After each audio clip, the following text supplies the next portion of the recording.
दोस्तों, आज हम आपको सुनाने जा रहे हैं बहुत ही इंटरेस्टिंग कहानी।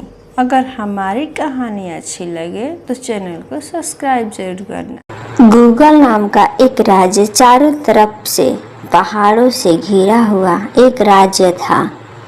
इस राज्य में कई बहुत ही सुंदर हरे भरे बागीचे और उपवन थे। राज्य के राजा थे महाराज चंद्रसेन। चंद्रसेन एक बड़े ही कला प्रेमी राजा थे। उनके दरबार में उनके राज्य कवि सूर्यमणि पूरे देश के सबसे प्रसिद्ध कवि थे।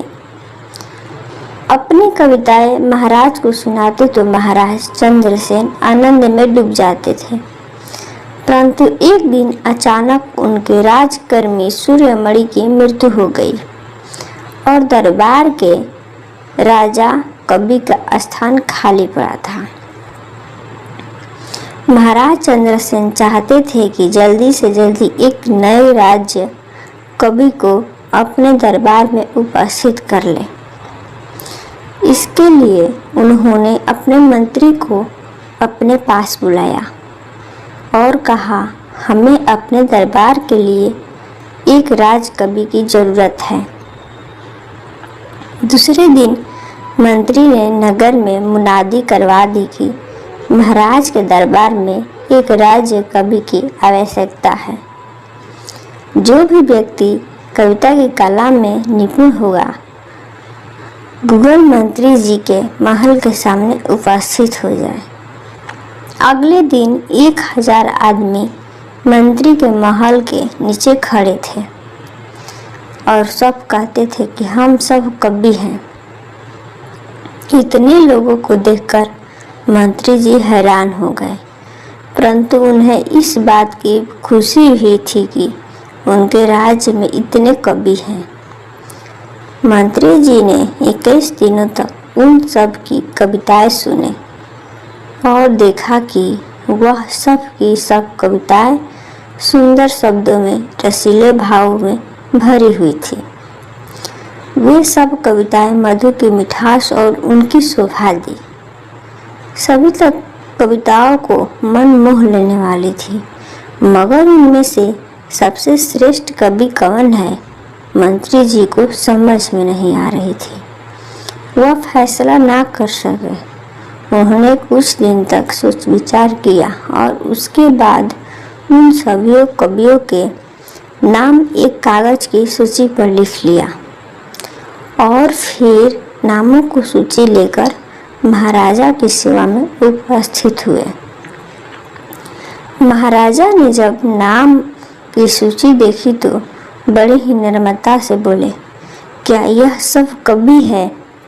मंत्री ने विनय से सिर झुकाया और धीरे से जवाब दिया, महाराज, मैंने इन सब की कविताएं सुनी, इसलिए नामों की सूची तैयार की है। राजा बोले, मगर हमें केवल एक कवि चाहिए। मैं सबसे श्रेष्ठ कवि का चुनाव नहीं कर सका। महाराज ने कुछ देर तक विचार किया और फिर आज्ञा दी, इन सब को कैद कर दो और इन्हें कारागार में डाल दो। इनसे चक्की पिसवाओ और आज्ञा दे दो कि जो आप में से जो आदमी कविता करेगा उसे हमारे शहर का सबसे बलवान आदमी कुड़ी मार मार कर जान से मार डालेगा। मंत्री यह सुनकर बड़े ही हैरान हो गए, परंतु राजा की आज्ञा दी और आज्ञा का पालन किया। अब कारागार में एक भी कवि ऐसा न था कि जो कोई कविता के बारे में चर्चा करता था। बाहर की जनता उन लोगों के बारे में सोचकर बड़ी दुखी होती थी। 6 महीने बीतने के बाद महाराज 1000 कवियों के कारखाने में गए और उन सब कवियों की तलाशी की आज्ञा दी गई। 1000 को मैसेज तो कभी 100 ऐसे निकले जिन्होंने बंदी गृह की कड़ी यात्राओं के बीच में रहते हुए भी रात के समय जाग जाग कर पहरेदारों से छुप छुप कर कविताएं लिखी थी और यह ना सोचा था कि अगर महाराज इस अपराध का पता चल जाएगा तो उनका क्रोध जाग उठेगा और इस राज्य का सबसे बलवान पूर्ण आदमी कूड़े मार मार कर जान से मार डालेगा। वह तो कभी जिन्होंने कविताएं लिखी थी उन्हें अलग कर दिया गया। तब महाराज ने अपने मंत्री से कहा, तुमने देखा यह जो बाकी 900 आदमी है यह कभी न थे, यह केवल ऐसे ही आए थे। इनको 6 महीने की तनख्वाह देकर विदा कर दो। और ये जो 100 आदमी है यह किसी हद तक कवि है। इनको रहने के लिए हमारा मोर महल दे दिया जाए और देखो इन्हें किसी तरह की कोई तकलीफ ना हो। मंत्री एक बार फिर हैरान था, परंतु राजा का आज्ञा था। उन्होंने आज्ञा का पालन किया। वह कभी नूर महल में रहते, वह सभी अच्छे अच्छे कपड़े पहनते और भोजन खाते थे। रात दिन एक रंग में लीन रहते। वहाँ के लोग उनके ठाठ और आराम की कहानियाँ सुनाते। 6 महीना बीतने के बाद महाराज अपने मंत्री को लेकर एक बार फिर उन कवियों से मिलने के लिए नूर महल में गए और उन सबको अपने सामने बुलाकर बोले, तुम सब ने प्रवाही से 6 महीने नूर महल में गुजारे हैं। क्या तुम मुझे अभी भी कोई आदमी ऐसा है जिसने कोई कविता लिखी हो और हमें सुनाना चाहता है? जो 100 आदमी में से सिर्फ एक आदमी ऐसा था जो आगे आया और उसने कहा, महाराज मैंने आपके लिए एक कविता लिखी है। इन 100 आदमी में से एक आदमी ऐसा था जिसने मौर महल के इंद्र सभा में भाग लिया और अपने मन के विचारों को शब्दों में बढ़ता रहा, जबकि दूसरे लोग शराब पीते पीते थे। एकांत में बैठकर अपनी कविता पढ़ता था और आप महाराज ने अपने मंत्री से कहा, यह 100 आदमी भी कवि ना थे, केवल आराम के भूखे थे और यह कह रहे थे कि इनकी आंखें अपनी दुर्दशा पर होती थी और क्योंकि उस वक्त उनका जीवन बड़ा ही दुख में था। इनको अपने जीवन से प्यार ना था। उस समय इन्होंने कविताओं की और उन सब में से अपने भाग्य को अंधेरे का वर्णन किया। जब वे दिन बीत गए और काली घटाएं गुजर गई तो इनके काव्य और कल्पना गायब हो गई। यह दुख के कवि थे और सुख के समय के कलाकार नहीं थे। इन्हें धक्के देकर महल से निकाल दो। इसके बाद महाराज साधु स्वभाव और बेपरवाह आदमी की तरफ इशारा देख करके कहा, यह एक सच्चा कवि है। इसके लिए दुख और सुख दोनों एक ही बराबर है। यह दुख की रात में भी कविता करता था और सुख के प्रभात में भी कविता करता है। भूत के काले रास्ते पर भी कविता करता है और जीवन की सुंदर घटा में भी कविता करता है। यह इसका स्वभाव और उसका जीवन है। यह कविताओं की कवि है। 1000 कंकड़ाओं में यह एक हीरा है। हमने इन्हें आज से अपना राज्य कवि नियुक्त कर दिया। इसे तनख्वाह देकर इसका काम केवल इतना है कि हमें रोज दरबार में आकर एक दोहा सुना जाए। राजा की आज्ञा का पालन हुआ। आदमी को राज कवि नियुक्त कर दिया गया। वह कभी रोज महल में आकर राजा का एक दोहा सुनाता। 3-4 दिन तक यह सिलसिला चलता रहा तो 5 दिन कभी खुद नहीं आया और उसने एक चिट्ठी भेज दी। मंत्री ने वह चिट्ठी खोली और राजा को बताया। चिट्ठी में लिखा था, आदरणीय महाराज, इस तरह की कविता नहीं हो सकती मुझसे। मैं अपने विचारों का कवि हूँ, किसी की मर्जी का गुलाम नहीं।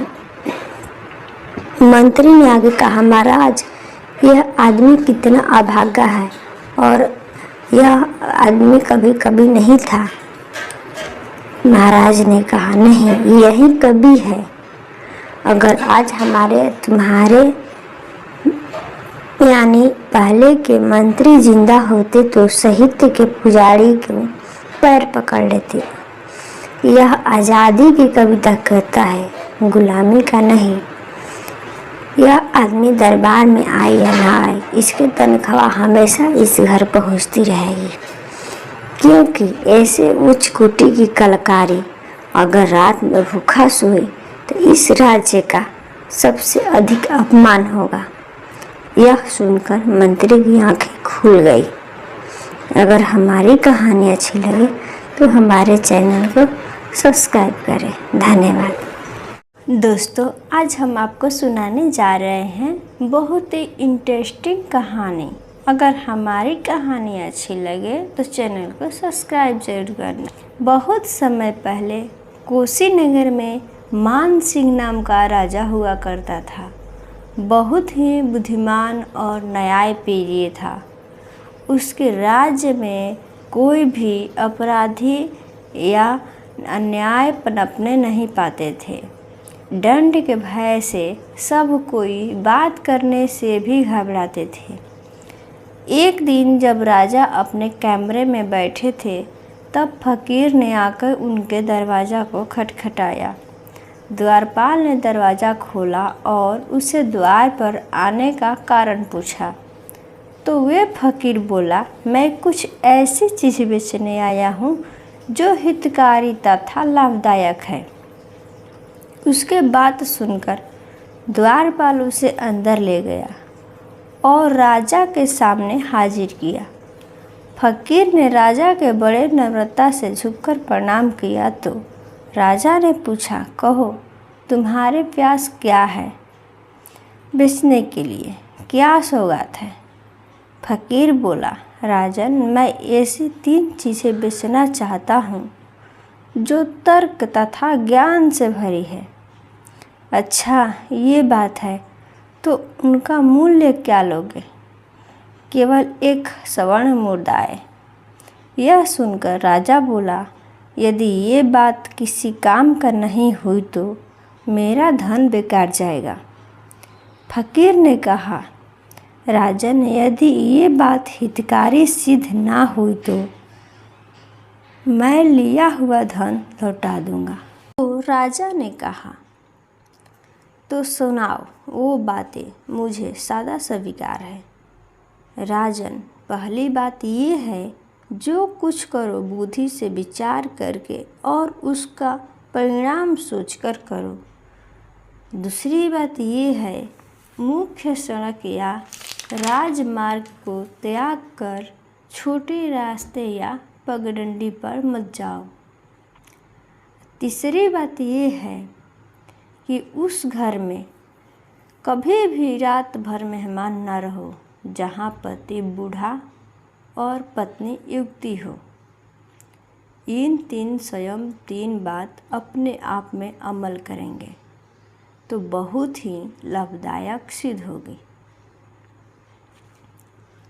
राजा को यह बातें बहुत शिक्षाप्रद और ठीक लगी।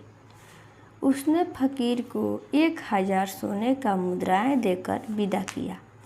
फकीर चला गया और राजा मन ही मन फकीर की बातें सोचने लगा। फकीर की पहली बात तो राजा को इतनी सुंदर लगी, उसने आज्ञा दी उसे मोटे मोटे अक्षर में लिखकर दरबार में सोने के कमरे में तथा महल के हर स्थान में लगा दिया जाए। राजा के न्यायप्रिय होने के कारण कई लोग शत्रु थे। उन्हें षड्यंत्र रचा कि जिस तरह भी हो छल कपट से राजा को मौत के घाट उतार दिया जाए।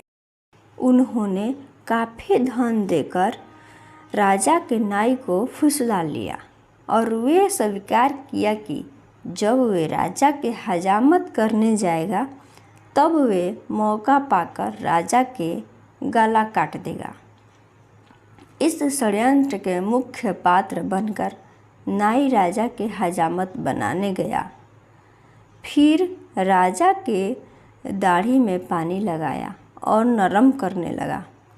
दाढ़ी को नरमाते नरमाते नाई की आंखें उस दीवार पर गई जिस पर लिखा था, जो कुछ भी करो अपनी बुद्धि से विचार करके तथा उसका परिणाम सोचकर करो। नाई ने उस बात को 1 बार 2 बार 3 बार पढ़ा और कई बार पढ़ा, फिर पढ़ता गया और मुंडन करता गया। वे मन ही मन सोचने लगा, यदि मैंने इसको मार डाला तो उसका परिणाम मेरे लिए विनाशकारी होगा। मुझे भी पकड़कर कुत्ते की मौत मार दिया जाएगा और जो कुछ भी मैं करूँगा उसको सोच समझकर परिणाम को ध्यान में रखकर करूँगा। इस विचारधारा में नाई इतना मस्त हुआ और तथा परिणाम को सोचकर इतना भयभीत हुआ कि उसके हाथ पैर थर-थर काँपने लगा।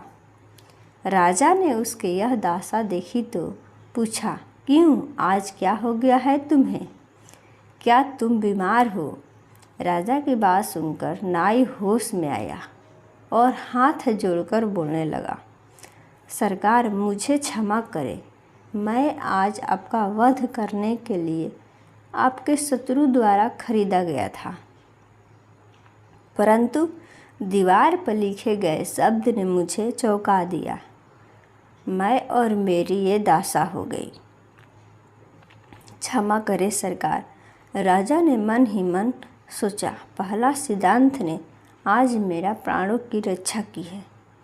इसके पश्चात वो नाई से बोले, क्षमा करूँगा, लेकिन मेरा एक शर्त है, वे कि सादा वफादार रहने के लिए प्रतिज्ञा करो।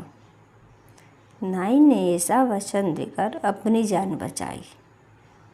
षड्यंत्रकारी ने देखा कि उनका पहला वार खाली गया तो उन्होंने एक और षड्यंत्र रचा। जब राजा शहर की यात्रा को जाए तो वे लोग नगर में जाने वाले एक पगडंडी में छिप जाए। उनकी योजना के अनुसार राजा अवश्य ही उस छोटे रास्ते से जाएगा और वे छिप के उनके हत्या कर देंगे। उसने सोचने के अनुसार राजा भी उस नगर को जाने के लिए निकले। उन्हें देख उनका शत्रु भी अपना सामान ले लिया और उनके आने की प्रतीक्षा करने लगा। राजा ने जब उस छोटे मार्ग पर पहुंचा तब साथियों ने कहा, राजन, चलिए इस छोटे मार्ग पर चलिए। इस मार्ग पर चलने से हम जल्दी उस नगर में पहुंच जाएंगे। राजा को फकीर की बात बताए हुए दूसरे सिद्धांत की एकदम से याद आ गई। उसने एक बार मन में दोहराया फकीर का दूसरा सिद्धांत को, राजमार्ग को छोड़कर छोटे रास्ते पर ना जाओ। मैं आज इसका पालन करूँगा। ये सोचकर सिपाही और साथियों से बोले, मित्रों, मैं राजमार्ग से ही जाऊँगा। आप में से किसी को छोटे रास्ते जाने का हो तो आप जा सकते हो।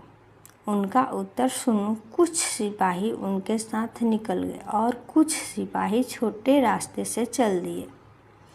उस छोटे छोटे मार्ग से जाने वाले सिपाही पर राजा के शत्रु आक्रमण कर दिया। रात के समय और चोर की तरह आक्रमण करने से वे सब मारे गए। इधर राजा बिना कुछ रुकावट के शहर में पहुँचे। रात भर जब वो सिपाही न आए तब उनकी ढूंढ हुई। तब उनकी जान से मारे जाने की सूचना राजा के पास पहुंची तो उन्होंने मन ही मन फकीर को धन्यवाद देते हुए कहा, दूसरे सिद्धांत ने भी आज मेरे जान बचाई। हे भगवान, तेरा लाख लाख धन्यवाद। दूसरे बार को खाली जाते देख राजा के शत्रु किसी भी नए मौके के खोज में लग गए। एक बार राजा को किसी गांव में जाना पड़ा। उन्होंने सोचा कि इस बार अवश्य ही राजा का वध करेंगे। वे पहले से ही उस गांव में पहुंचे जहां जिस घर में राजा के रहने का प्रबंध करना था। उन्होंने उनका पता निकाला। उनकी अब की बार राजा का वध करने का अपनी ओर से पूरा प्रबंध किया। जब राजा उस गांव में पहुँचे तब उन्होंने उस घर में ले जाया गया। उन्होंने आज्ञा दी कि इस घर के मालिक को उपस्थित किया जाए। उनकी आज्ञा पर मालिक को राजा के सामने हाजिर किया गया। वे एकदम बूढ़ा था। जब राजा ने उसे देखा तो वे बोले, सज्जन पुरुष, क्या तुम्हारी पत्नी है? हाँ सरकार। राजा बोले, कृपया करके क्या उन्हें भी मेरे सामने आने का आज्ञा देंगे? बूढ़े ने बोला, अपनी पत्नी राजा के सामने को बुलाया। वे लगभग 20-22 साल की नई युवती थी। ये देख राजा को फकीर का तीसरा सिद्धांत याद आ गया। वे एकदम सैनिक से बोले, मुझे रात भर सोने का प्रबंध किसी दूसरे स्थान पर करो। मैं यहाँ कभी भी एक क्षण नहीं रहूँगा। सैनिकों ने उत्तर दिया, महाराज, इन्होंने तो आपका स्वागत खातिरदारी का बहुत ही अच्छा प्रबंध किया है। सैनिक बोला, राजन, इस गांव में कोई और ऐसा मकान नहीं है। यदि क्षमा प्रदान हो तो रात भर यहीं रहा जाए। इस पर राजा ने जोर देकर कहा, नहीं, जो निश्चित किया वहीं मैं बदल नहीं सकता। मैं इस मकान के बदले किसी झुपड़ी में रहना पसंद करूँगा। जाओ प्रबंध करो। नौकरों ने जल्दी जल्दी से एक और छोटे मकान में उनका रहने का प्रबंध किया। जब वे दूसरे मकान में जाने लगे तो दरबारी ने उधर जाने से इच्छा प्रकट की। राजा ने उन्हें वहीं रहने के लिए आज्ञा देते हुए कहा, अच्छा, कल प्रातः काल मेरे पास आ जाना। फिर राजा दूसरे मकान में चले गए। रात में वे बूढ़ा और उसकी पत्नी आए और सारा सिपाही को एक एक करके मार डाला। दूसरे दिन सुबह जब उनके मारे जाने की सूचना राजा को मिली तो उन्होंने भगवान को धन्यवाद देते हुए कहा, दयालु ईश्वर, यदि मैं भी उसी घर में रहता तो मेरी मौत हो जाती। फकीर का तीसरा सिद्धांत भी सत्य सिद्ध हुआ। बूढ़े और उसके सारा परिवार को राजा के आज्ञा से सजा दी गई। राजा ने इसके पश्चात उन तीनों सिद्धांतों को अपनाकर संतोषपूर्वक राज्य किया। अगर हमारी कहानी अच्छी लगे तो हमारे चैनल को सब्सक्राइब करें। धन्यवाद।